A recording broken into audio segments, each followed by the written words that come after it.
Dan mengulas selanjut isu keganasan terbaru ke atas etnik Rohingya di Rakhine, wartawan Vision TV Arifa Sultana bersama dengan Awani 7.45 malam ini.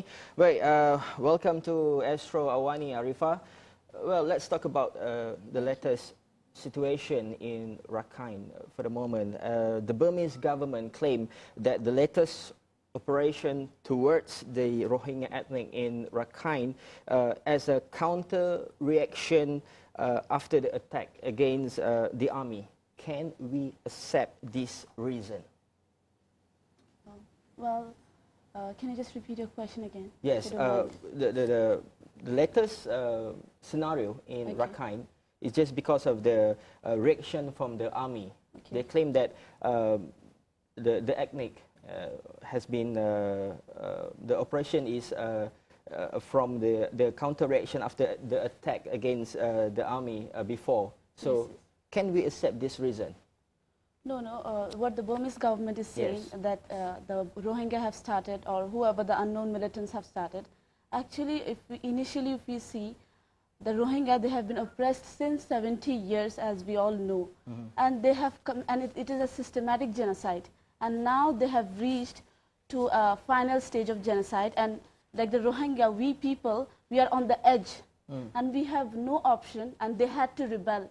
So it's simply, in simple sentence, we can say it's just a self-defense, and they are forced to rebel because of their oppression, military oppression since 70 years, and especially after 2012 violence.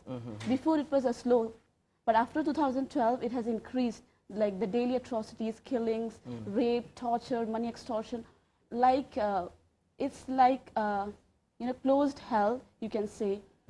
Like people from one village, they cannot travel to another village. Yes. Even in the normal time, not about this after 9th October insurgency. Yes. Before 9th October, it's like if you want to go from one village to another village, you have to take a permission. You're not allowed to study. You're not allowed to have the health care access. You have no. It's like it's like an open prison in short sentence.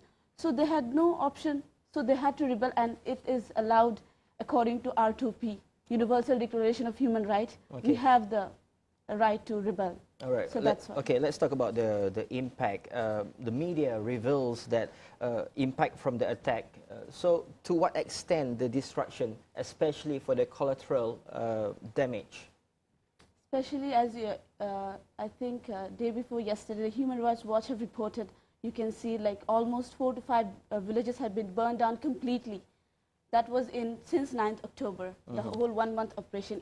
With the reports we have from 9th October till 9th November, just 1 month report reveals like more than 200 people have been killed, more than 1,000 have been arrested, and hundreds of rape cases which is verified. And they are very I mean, you can say unreported cases, and recently there are cases that the children have been burned down in front of their mothers. The mosque. Yes, not mosque.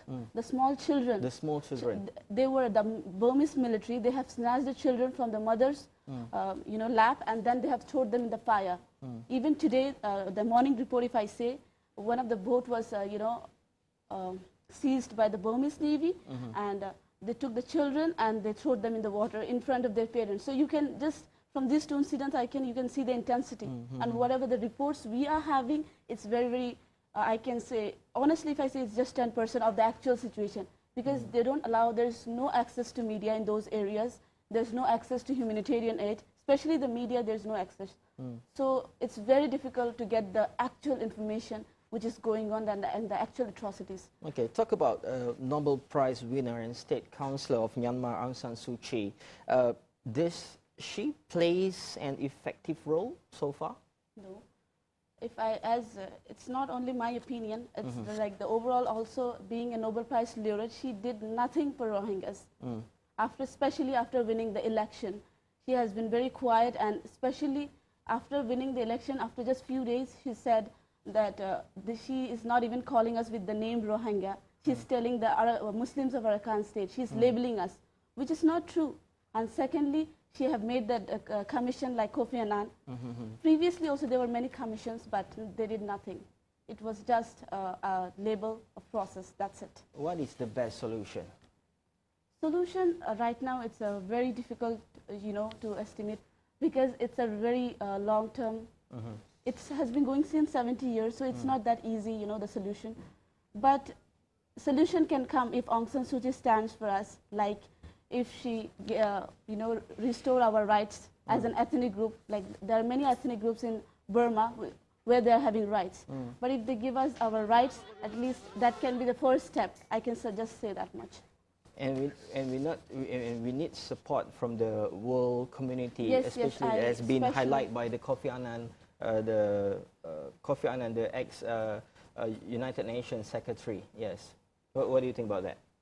I think that's not a solution, because yes, we need support from international community, which is true, and even the international communities have failed to play their role firstly, because it's been so long. They're not giving enough pressure to the Myanmar government so that they restore our rights. So nothing has been done by international community. So what can we expect from the new committee which is led by Kofi Annan?